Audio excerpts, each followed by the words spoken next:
Hello, everybody, and thank you for joining us for the 2025 Elegant Trogon survey. This specific recording is for the two surveys that happen in the Patagonia Mountains and the Santa Rita Mountains this weekend, the middle weekend of May, and we'll be talking about some specific information about those two locations, as well as some general information about elegant trogons, about the survey, what it's all about, and what we're trying to achieve, and also how to know more about what you're hearing when you encounter trogons. So I'm Jenny McFarland. I'm the director of bird conservation at Tucson Bird Alliance, and these surveys, this background has nothing to do with it. It's just the one I have that has a trogon on it. So there's my elegant trogon male in my background there, as well as my little graphical one on this side. Oh my gosh, this side. Um, and these is one of our most popular surveys that we do every year. It's every May. We've been doing it for many, many years, and it focuses on elegant trogons. So, without further ado, I'm going to go ahead and share my screen. A lot of this will be very screen sharing heavy.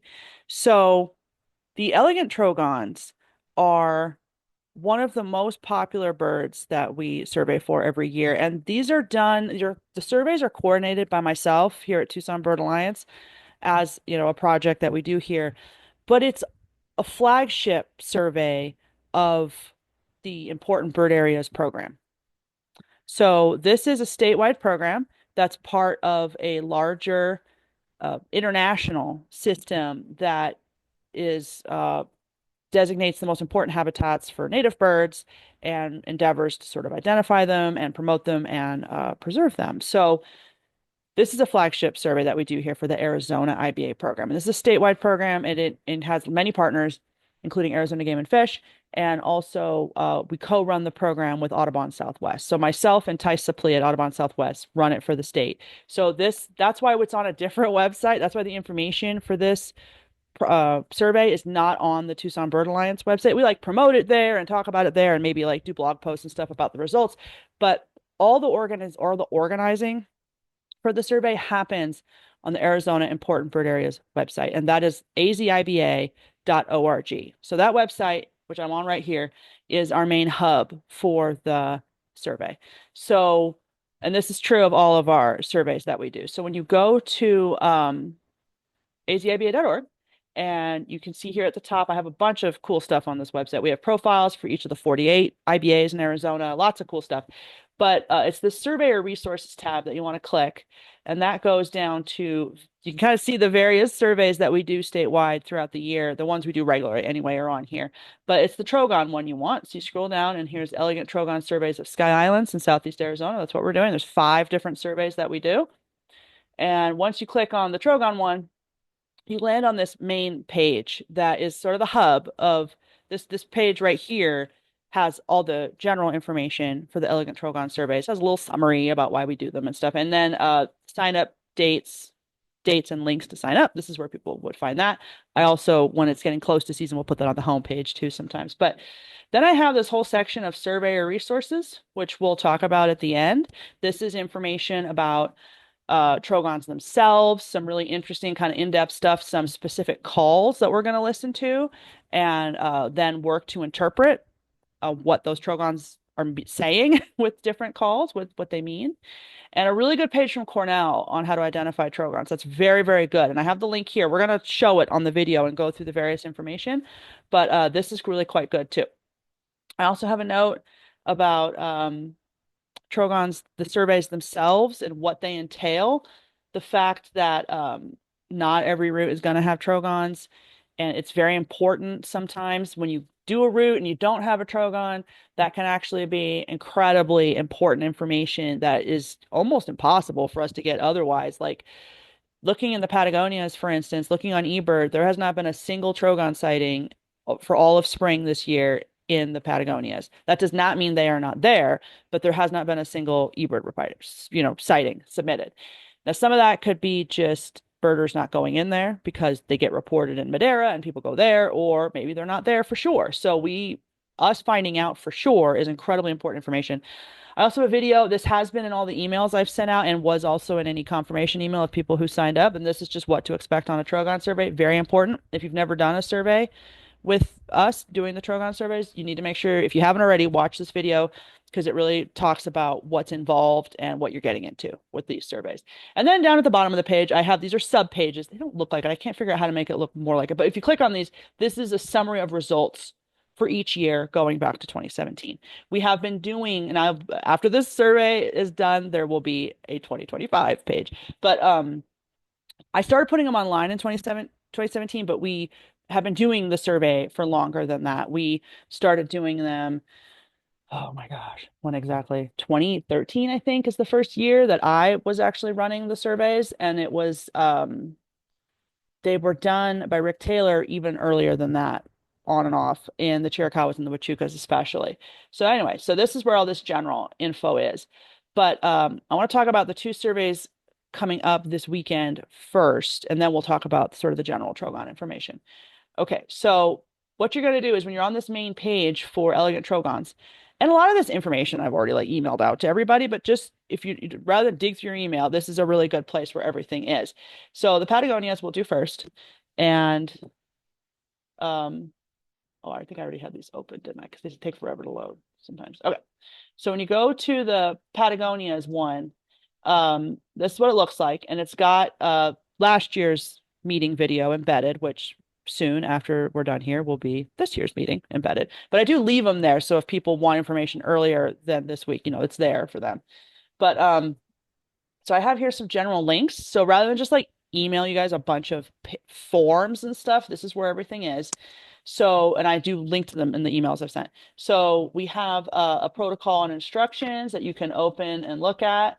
And this just goes over basically how to do the survey. Oh my gosh, the date's always wrong. I need to just take the date off there. The date's wrong. But the protocol information is all correct. And the main takeaways from this, though, is that the survey is supposed to start at 6 a.m. That is not like a hard 6. Okay. You can start a little. Some people choose to start a bit earlier, which is great because Trogons, they definitely call more earlier. Earlier the better for a Trogon survey. And if you're there a little after 6, that's obvious. That's not a problem at all. We do do the meetup for this one. So for the Patagonias survey, the road, if you know where you're going, that's great. You can just head right to your start. But because the Patagonia Mountains are not as well developed for recreation as a mountain range like the Santa Ritas, there's not that many like signs. There's no like trailhead signs, hardly any. And because of that, I do offer, and this you would have seen this information in the email I sent out to that specific group, but I do offer like a caravan option where we can meet me in front of gathering grounds at 5:45 and we head in together and I sort of like a caravan and we'll like pull over at start points and be like, hey, this car of people, this is your start point. Make sure you get people in the right spot since a lot of this stuff isn't really signed in the Patagonias. But if you know where you're going, no problem, just head out. But and I have had a few people respond to me, they want that option. So we'll be doing that.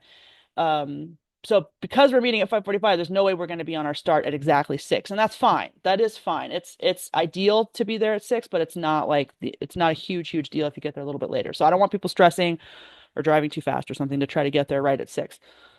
I mean, that's what would be best, but you certainly don't need to stress about it if you're there at 6:30, say. Okay.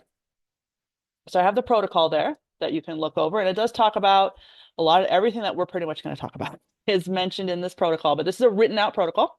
And then we have a data form. And when you look at that, this is basically asking you to capture a few things when you have Trogons. I need to know who was there, the name of your territory, the date, some of your contact info. And then you're just going to write down information about all the Trogons that you encounter. What is going on with my internet? Of what you encounter. And this is simple enough that you can print out this data form and bring it, or you can just enter it into a notebook or something. You can keep track of it in a little notebook or something. You don't have to necessarily have this form in the field. And the reason I say that is because you're not going to turn these in or anything. You're just going to gather this information, and then we'll cover it in a minute, but you're going to enter your data online on an online Google form survey. So as long as you know all this information, you don't have to print this out, but this is a good template for what you need to make sure you are documenting in the field. So the main thing is, the name of your route, date, any time, the times of when you encounter trogons. If you hear a trogon calling, the time, and the time can be a span. It can be, 7:30 to 7:45. I heard it calling, that kind of information. So it can be a span of time. If you know the sex of the trogon, is it male or female, or you're not sure, and then coordinates. Coordinates is very, very important. And if you don't know, like if you're the coordinates of where you're standing is great, but then if you think it's, 100 meters up to the north, record that as well. So I can project that point. I have a spreadsheet that will do that. Just record your coordinates and then the approximate direction and distance. So, and then any notes, any behavior. And sometimes people document some really interesting stuff like birds fighting or tussling or whatever, pairs together, that kind of thing. So that's the data form, which again, you don't have to print it out, but it does definitely show you. This is the link to the document I sent out a little earlier today that shows who's on what route. I already sent that link, but here it is as well. And then this is the link to the online data entry, which looks like this, and we'll cover a bit more detail in a moment after we talk about Santa Ritas, because everyone's using the same form. All the different 5 surveys use the same form. Okay, so that's Patagonia's, and then here's the map, which I've also set out many times, but this is also, it lives here as well. So you can open this up and take a look at the various routes, start points, end points, and see the different routes sort of laid out in color and get a sense of exactly where you're going.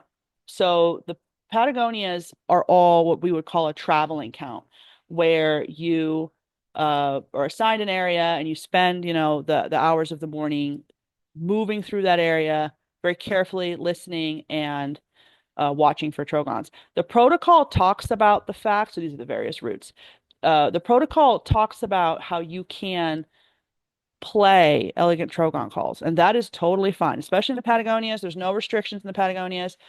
If you're like, wow, this looks like good habitat and it's awfully quiet, or you think maybe you heard a trogon, or I don't sort of like force people to do it. There's no imperative to do it every so often or anything, but please do go ahead and play trogon calls, especially if you're sure there's no other humans around you, other birders looking for trogons, which is definitely probably the situation in the Patagonias. Okay. It's not a very birded area, even though it's fantastic. It's a really good area. The Patagonias are great, but they don't get birded that much. So you can go ahead and play Trogon calls to try to get them to respond.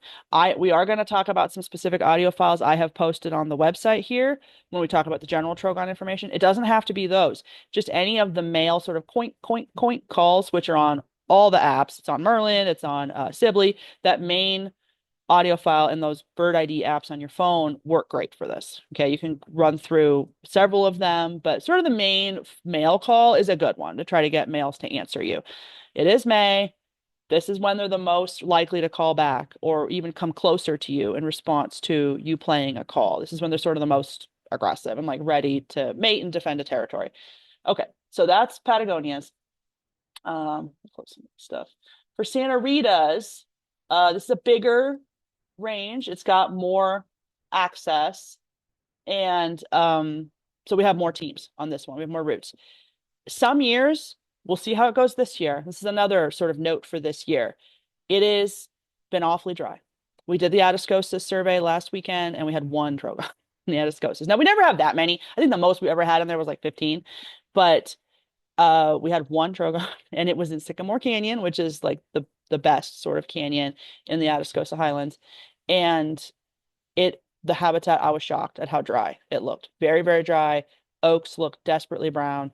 The Santa Ritas and the Patagonias might be not quite as dry as the Atascosas, but the Patagonias, some years, in years where the habitat looks great, we sometimes get nearly as many trogons in the Patagonias as the Santa Ritas. And one year, the Patagonias actually beat the Santa Ritas in terms of how many trogons were counted. I don't think it's going to happen this year because the Patagonias don't have as much like natural spring water as the Santa Ritas. So we'll see how this goes, but it's very important in these dry years to go out, and even if people don't get trogons on a route, that's very, very important information. So Santa Ritas have more teams, there's more access, there's more trails is a big part of that. But And so there is a specific page, again, sort of off of this main page. You click on, so it says your information for specific surveys, separate pages for each mountain range. So you click on the Santa Rita's link and it goes to the Santa Rita's page. Again, the video is embedded, which will be updated to our current video. But it has a protocol and instructions again, if you want to look at that. Uh, but basically, again, it's a lot like the Patagonias one. It's pretty much the same thing. You want to no caravan or anything offered for this one. You need to be going, you and if anyone you're assigned with or you and your team need to go to your start point sort of under your own power. And if you have trouble understanding where to go, reach out to me before Sunday and we'll talk about it. But I think they're all pretty good, especially since the Santa Rita's is wonderfully developed for recreation. Um, Most of the routes are in Madera Canyon, and not all of them, but many of them. And you are going to go ahead and here's this protocol and instructions, which talks about sort of just the rules of what we're doing. But basically, you're going to start at 6, as close to 6 as you can, or earlier if you'd like, and sort of slowly move through your assigned area. When you're in Madera Canyon, the protocol talks about people staying at a midpoint. We have updated that. We don't do that anymore because it's kind of boring to just sit at the same point for like 2 to 3 hours. So what I do want people to do though is not rush through their area too fast, but spend those first 3 hours from like 6 to 9 doing sort of like a series of stops, moving through your area. And when habitat looks good, hang out for a while, 20, 15 to 30 minutes, hang out for a while. Because sometimes the Trogons go on these little like patrols. They like patrol their territory and come back, especially the males. So it can really pay off to sit still for a while and listen. And another reason we do it this way is because we're technically not supposed to be using playback in Madera Canyon. Okay. A lot of birders are in there. It will be the weekend. And the Forest Service does prohibit it, especially in sort of the main part of the canyon. So just be aware of that. You don't want to have birders running down the trail. You're like, I heard a Trogon, and it was like you playing. Oh my gosh, that's so embarrassing. So, and they do get a lot of pressure in here. This is kind of one of the most famous spots in southern Arizona for elegant Trogon. So I think a lot of birders go up and down playing anyway. So we don't want to contribute to that, disturbance of the birds. So just spend, time moving through your area. When a spot looks particularly good, spend some time and hang out. So rather than like one midpoint, it's more like do like 4 or 5 points throughout your route and spend some time. Now, once it's after 9, how we've always done it then is that you're sort of like free to roam. You can go up and down your territory if you want to. If you want to follow up on something, you thought you heard something, just go ahead and do it. And it's very free form, whatever makes sense to you for your route. So because of that, we do have 2 different data forms. We have stationary and hiking. I would suggest everyone just use the hiking form, and that looks exactly like the Patagonia one we just looked at, where you really just want to document the coordinate, the time of when you detected a Trogon, the time, and it can be a span of time or even multiple spans of time. Like if you think it's the same bird, I heard it from 7:15 to 7:18, and then I heard it again from 8 a.m. to 8:30 or whatever. Okay. So the times that you identify them, and that helps us later when we map it out, see if there's double counting. That is part of why we record that. Coordinates, whether the bird was close or far, record that as well in the notes, in the comments, and then any behavior notes you have. It's pretty regularly happens where you'll have sometimes multiple males in the same area, and sometimes they're not really necessarily fighting. They're just sort of maybe squawking at each other or stuff like that. Any behavior like that is really important to note. And again, I have the link here to the where the route assignments are, which I've already emailed out, and it's also posted here. And then your link to where you're going to do some results. Another thing I want to just bring to everyone's attention is we are I don't really post this on the website so much, but I do with the results page. But I also do have a Google album, which I've shared the link for, and I think I shared it with all of you directly as well. I think I did that for this group, where you can post photos of what you encountered on your route, and these are really fun. They don't have to be pictures of Trogons; they certainly can be, and it's great when people do get fun pictures of Trogons. But the main thing is that you're taking fun. If you're taking fun pictures of flowers or whatever, selfies, you and your group. It's really fun to go ahead and share those. And I think people really like that, seeing what everyone else was encountering. So again, I also have the map here. So this is the map for the Santa Ritas. And another thing I post, and this is interactive and shows the different routes, as well as I do have midpoints pinned, and those are like the traditional midpoints, but we're going to go ahead and do that series of stops throughout. I think that's more effective and more interesting for everybody. Okay, so another thing I do have here is I have this scan of a Madera Canyon map, and this is just if you want it for your reference.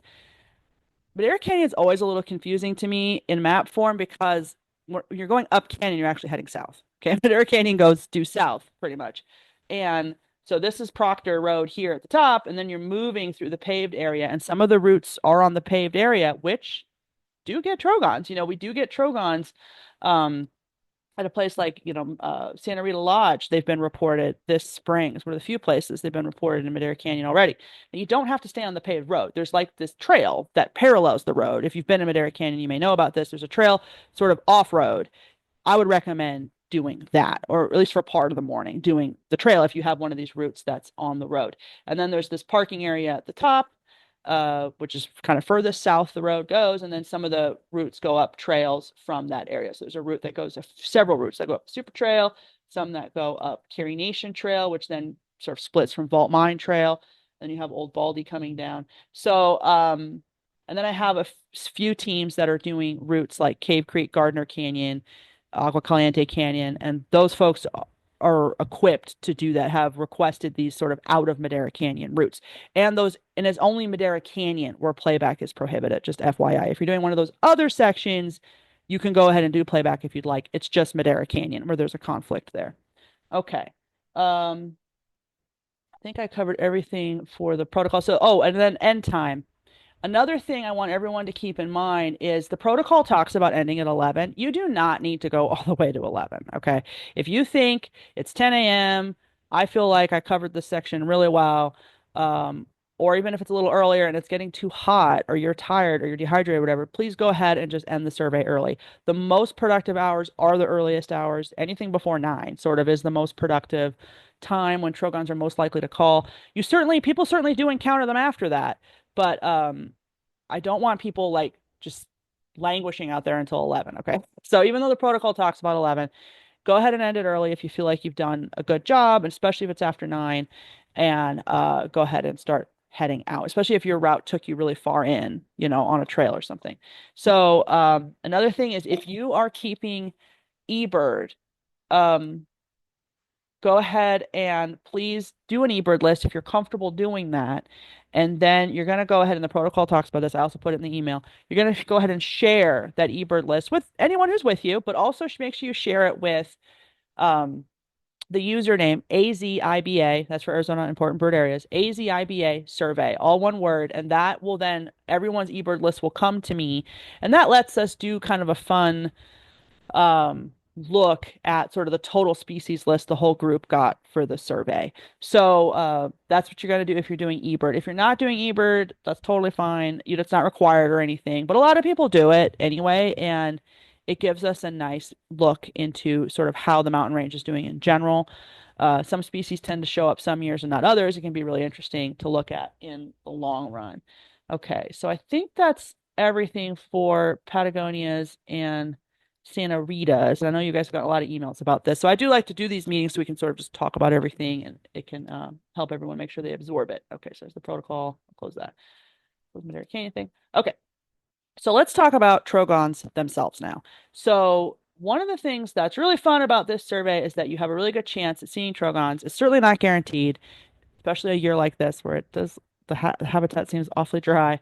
But I do have this whole section here on this main Trogon page of the Arizona IBA website talking about resources and Trogons themselves. And this link here, call info for elegant Trogons, the R. Taylor book scan, that goes to this PDF, which is not the best scan I've ever done. It's a little crooked, but it is a book that is now out of print. Actually, I have it up here. I do have a copy of this book somewhere. Forgot to pull it down. Here it is. Okay. Hold it right up to my face so it shows up with my filter. It's this little red book that Rick Taylor published years ago, Trogons of the Arizona Borderlands. And Rick ran these surveys before I ever did. So I do this in partnership with Rick, and he's totally fine with us sharing this PDF. Anyway, if you ever see this book at a used bookstore, it's actually really good. And it just talks about Trogons, and he wrote it quite a long time ago, I think. You write this thing. It's copyright 1994. So yeah, it's an old book, and it talks about trogons and stuff. But one of the most interesting sections in terms of for us for this survey is what I've scanned here, and Rick called it ego. And what it's basically talking about is the different calls that trogons do and what they can mean. Okay. So the coink call is the one that most people are used to, which is the male call, which we'll play a recording of in a second. Very much territorial call, carries pretty far. It's sort of like you can almost think of it as like singing. It's like a male declaring, "This is my territory. Please, females come. Other males stay away," kind of thing. It's very much a territorial call. You have this koa call, which I I have trouble distinguishing between the coink, to be honest. And then you have this cow call, which we're going to play as well. So the cow call is a much quieter call. It's more like cha cha cha cha cha cha cha cha cha. It's a much quieter call, and it seems to be more of like a contact call. So a call between a male and a female. I have occasionally heard males do it to each other when it seems like they're discussing something. But generally, if you hear a cow call, KOW, co or cow call, that usually means you have a pair. It's much quieter than the other call, and when you hear it, they're a lot closer than you may think. Okay. And then they do this like the other one that's really important, he really gets into it here. But the one's this other one, this weak WKK, the Wicca call, and it's like a bit of a chatter call, and it's often portrayed as an alarm call, but I have heard them do it when they're not alarmed as well. And it's weird because they do almost like two different versions of it. And the alarm call sounds super alarmed. Like they sound all alarmed. They're like, they sound, it's an explosive call. They sound very alarmed. And I have heard them do more of a quieter chatter call, which sounds kind of similar, but sounds far more relaxed. It's kind of like the emotion in the call is very different. If you hear a very alarmed calling, kind of call, it is definitely an alarm call. And you might be near a nest. You might be near, fledglings even. Some years, I don't think this year, but some years where we've had a lot of winter rain, it seems like some of the trogons will nest early. And we have very rarely had people encountering young trogons on this survey. And if you're near fledglings, the adults will sometimes do this alarm call. But I would be a little surprised if anyone actually has birds on nest right now. I think they're going to nest a little later this year, is my prediction, because of lack of rainfall. So it could happen though. And just in case this is being viewed by someone in the future, uh, an explosive alarm call, and they sound very emphatic, is a signal to you that you need to back off because there could well be an active nest very close to you. Back off and still watch, but from a further distance. Okay, so and then he goes on a little bit about some other stuff. But okay, so this is sort of a really nice explanation from Rick on what some of these calls mean, and I do have them there for you to look at. We're gonna talk about this in a moment. Okay, but let's play a few of these calls. So here's the classic coink call. Oh, I'm not sure I shared my audio. Hang on. I might have to redo this. Just a second.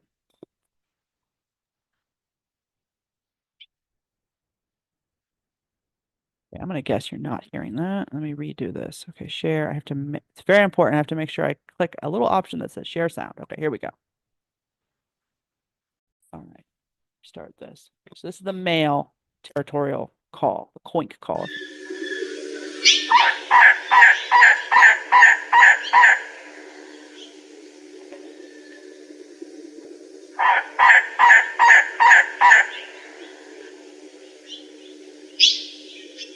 And Jay's in the background.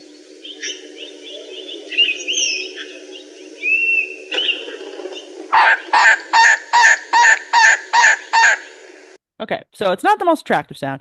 It's the one that people are probably most familiar with. It does travel far. It's usually the first one listed on any of the apps is that male coink call. Um, so just so you know, you can actually download any of these if you would like. So how that works is if you right click on these links, you can actually save the link as, and one of the options will be MP4. So you can actually download these and save these. I got them all from it says where they are, either AZFO or Xenocanto, and they're free use if you're not doing it for profit. But here's the cow call.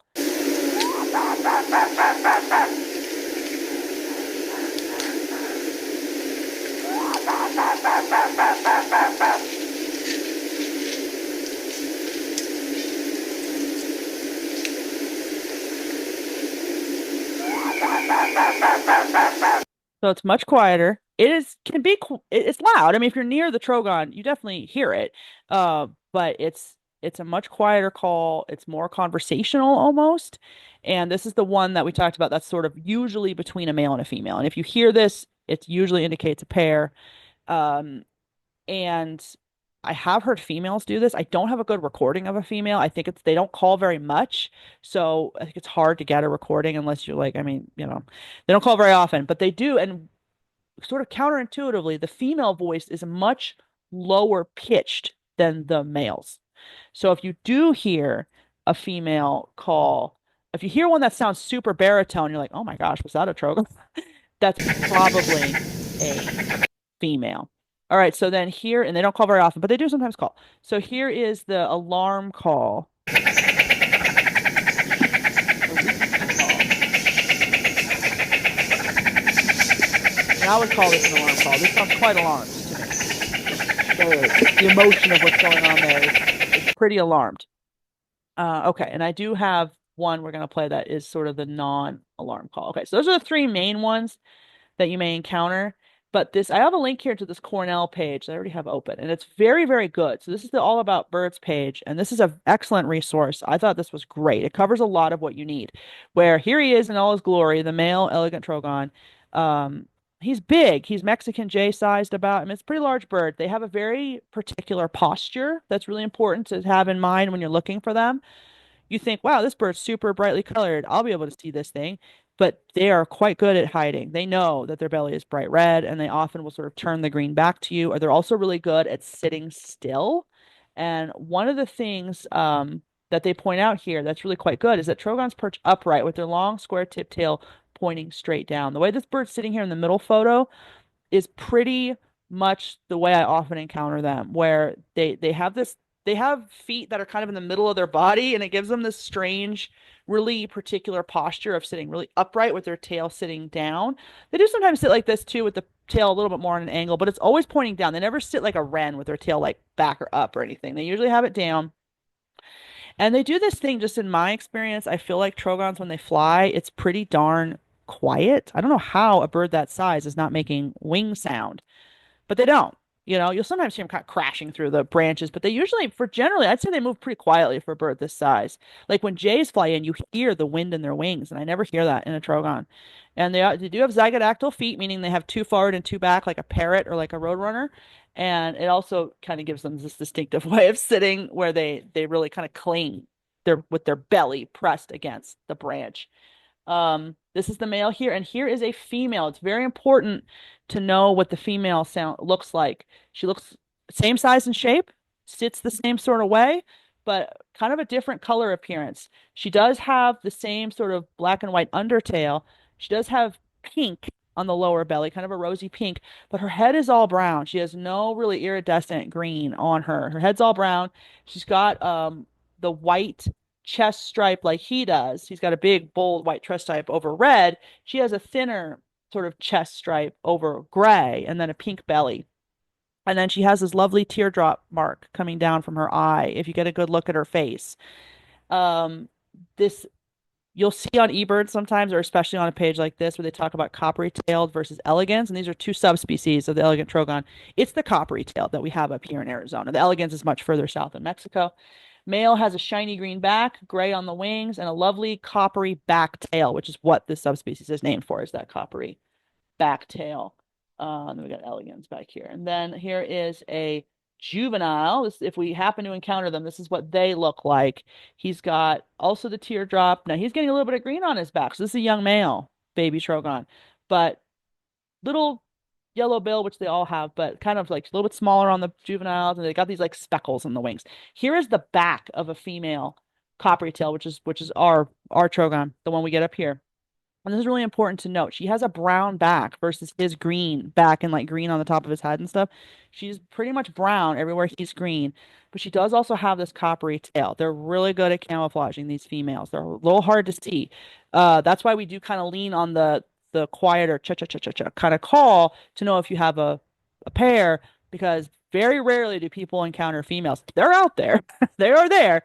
Usually in you would hope nearly as many as males, but they're very, very rarely encountered because they're quieter. They're more incognito with their coloration. And this is a nice photo, probably taken in the winter, of one coming in to feed on a pyracantha. Here's a male. They have this lovely streamer tail when they fly and fan their tail. They're really cool birds. They are cavity nesters. So they nest in holes, either woodpecker holes or sort of the natural cavities that sycamores create. So if you think you have a pair or you're hearing the wee-kee alarm call, they do nest in these cavities. And part of what makes pairs and males return to the same areas over and over again is a high quality cavity. It's something that's very, very important to them and very limited resource for them. And you can see this is elegance, that it looks a little bit different. But okay, so now we're going to go to the audio part of this page, which is also really quite good. Talks about color pattern. It's got a cool video, which I actually want to play real quick because I do this every year and I think it's actually really useful. The fact that trogons will just sit and not really move very much is, I think, an underappreciated element of elegant trogons. They'll sometimes, especially if you're playing at them, will sometimes move to come in closer if the male's feeling aggressive, but they don't move all that much. And I think that's really important. Why isn't this playing? There we go. Just quietly calling and just sort of preening.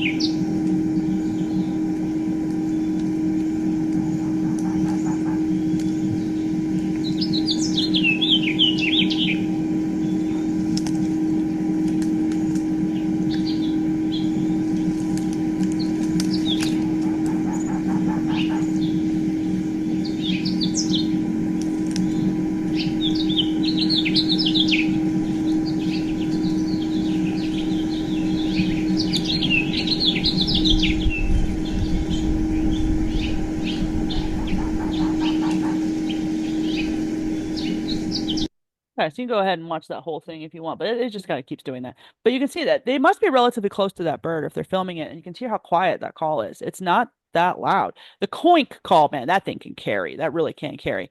But this cha-cha-cha, if you're hearing that, you're probably pretty close to a trogon, and doesn't mean they're in distress or anything. It's a quieter contact call they do between pairs. Very important to know in terms of deciding if you have a pair or a single male. If you're only hearing coinks, that's all he's doing, then you do not probably have a pair, or you can't say if you have a pair or not. You may be a pair, but you can't say for sure.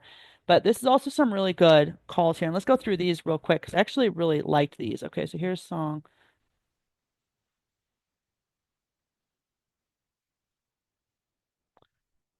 On the good internet and doesn't seem to be working very well. Come on, play.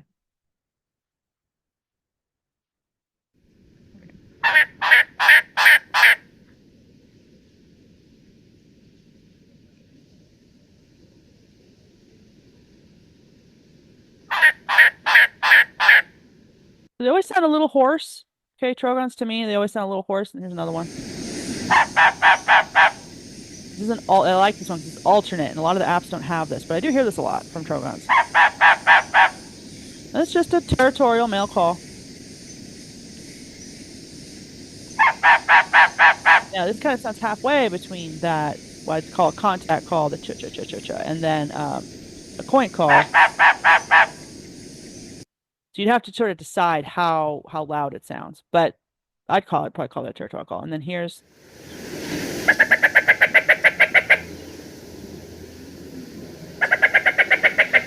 so this is really similar to the alarm call that we played earlier from their own IBA website. But this is the one I've heard them do where they don't sound all that alarmed.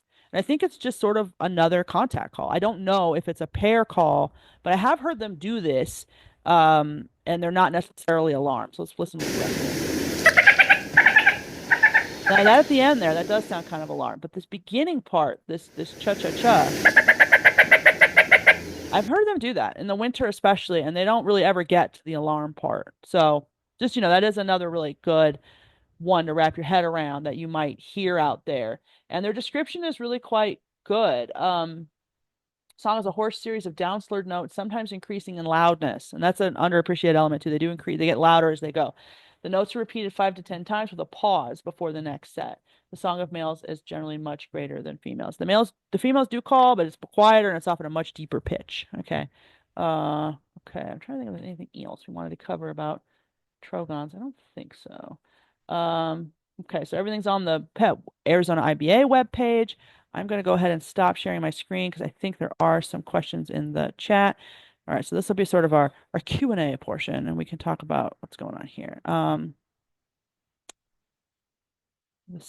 Yeah, the golem posture. That's really funny. That's a really good way to put it. They do have this sort of posture.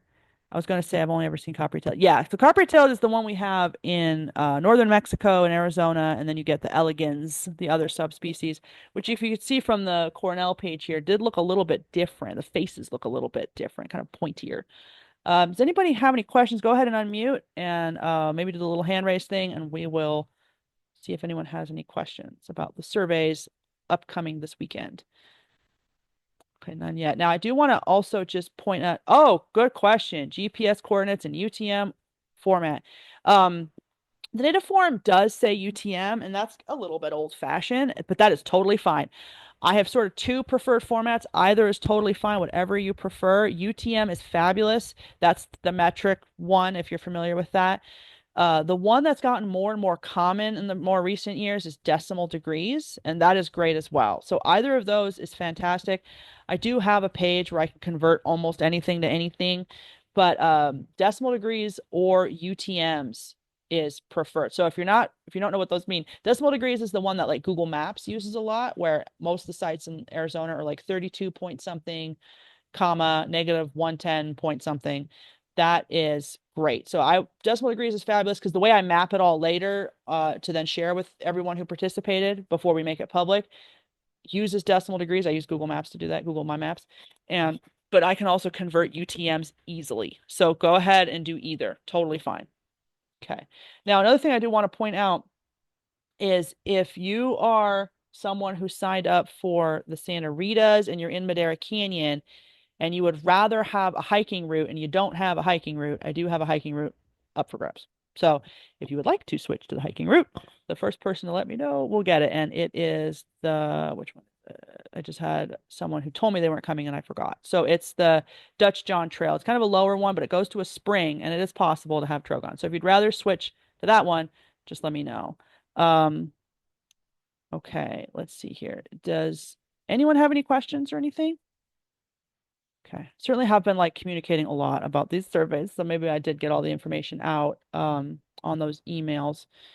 But yeah, so just they're really fun. The main focus of this is to sort of just cover your territory throughout, 6 to 9 or 10, and then do your just listening for trogons, doing playback if you're in an area where it's permitted, recording the time and degrees, decimal, the coordinates of where you had trogons.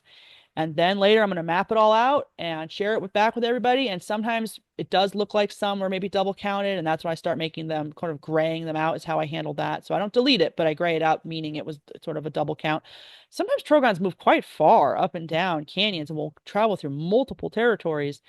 Doesn't happen a lot, but it does happen sometimes. And so recording those times really helps us keep track of that. Because if I can look at the data and see that this team had the Trogon male at this time, but at the same time, half a mile away, this team had them, well, then they're clearly not a double count. So that's why we record the time.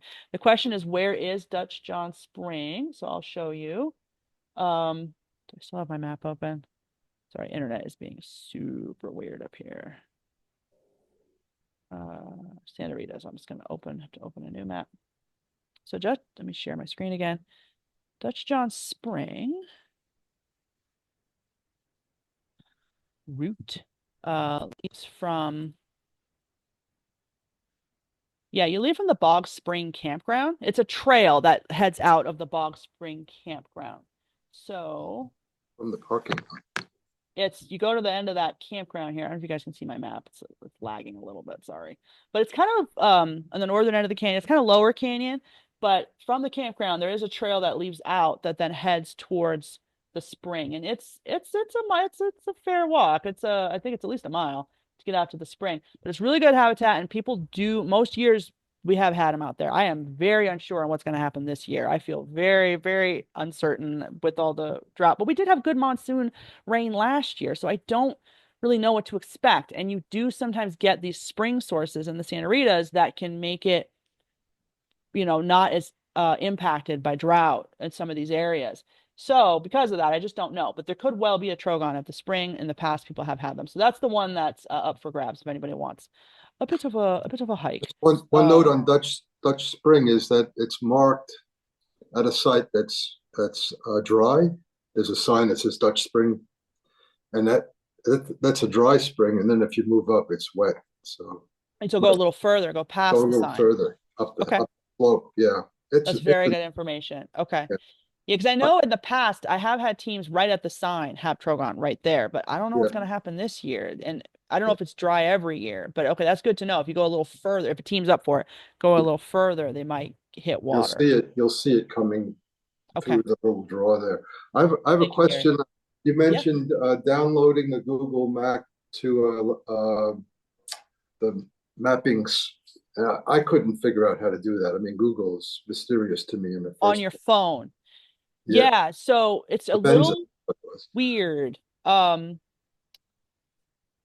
It's like you have to go to a particular location. It's so odd. It's like if you were to open Madera Canyon or something. Like you have to go to a Google like location, almost like a restaurant or something, like a Google location, and then there will be an option towards the bottom of the page that is download this map or download map. And then but from there, then you can select what section you actually download.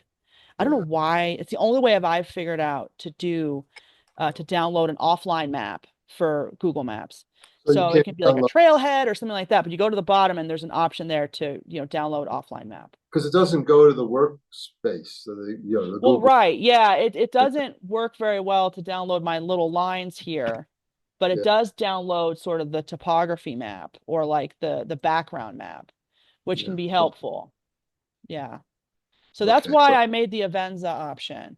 So, oh, me personally, I have Android. Someone had a question, Android or iPhone.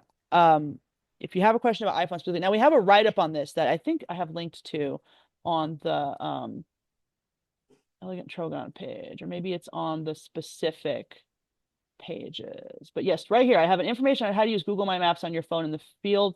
Read here. Okay, so I have a link there right above the map talking about. We have Oli and I worked on a whole write up on information on how to do that.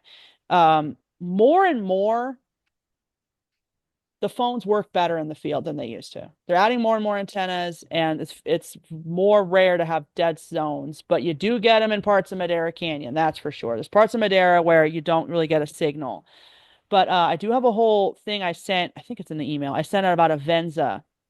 And Avenza is different, where you can download a PDF map and then it shows your location on that map.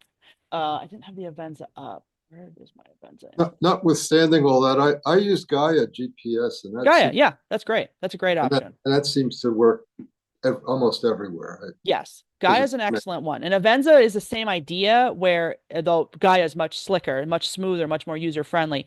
But yeah, Avenza is the same idea where your phone knows where it is in a satellite way. And right, as long as you have a background downloaded, you can see where you are on that map. right. So I did share Avenza information. I think I'll share that again in my follow-up email to the whole crew. That if you really are nervous about it, someone also said I've been told about Komoot from another hiker naturalist. I've been looking into that. Okay, well, I'll look into that as well. But Avenza does let you download a map which has my lines and everything on it, and then you can see you're like the little blue dot on the map. I use that when I go into the backcountry if I'm doing something really remote, and it can be very, very, very helpful. So I'll share that information again as well, just in case anyone wants it. Most of Santa Rita's is pretty well laid out for recreation. So they are pretty good trails and they have, usually quite a lot of signage.